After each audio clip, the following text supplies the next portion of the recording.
প্রিয় বন্ধুরা, তোমরা যারা স্বামী বিবেকানন্দ মেরিট কাম স্কলারশিপে আবেদন করেছো, তোমরা আমাকে বারবার কমেন্ট করছো যে দাদা আমাদের অ্যাপ্লিকেশন স্যাংশন হয়ে গিয়েছে, আমাদের টাকা কবে দেওয়া হবে।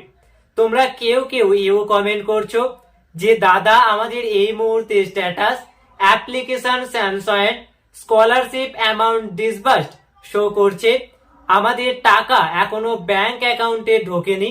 আমাদের এক্ষেত্রে কি করণীয়? তোমাদের জিজ্ঞাসা অনুযায়ী সবটাই এ টু জেড বিস্তারিত আলোচনা করব। কাজেই ভিডিওটি প্রথম থেকে শেষ পর্যন্ত ওয়াচ করো।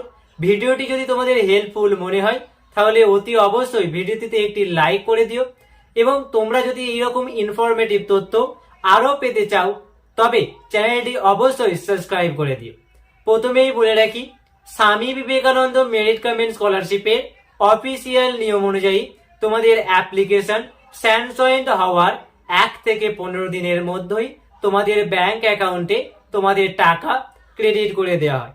অনেক সময় ফান্ড অ্যাভেলেবেল হতে দেরি হয় বা ফান্ডে গন্ডগোল হলে তোমাদের অনেক ছাত্রছাত্রীদের কিন্তু 15 দিন হয়ে যাওয়ার পরও ব্যাংক অ্যাকাউন্টে টাকা ক্রেডিট করা হয় না।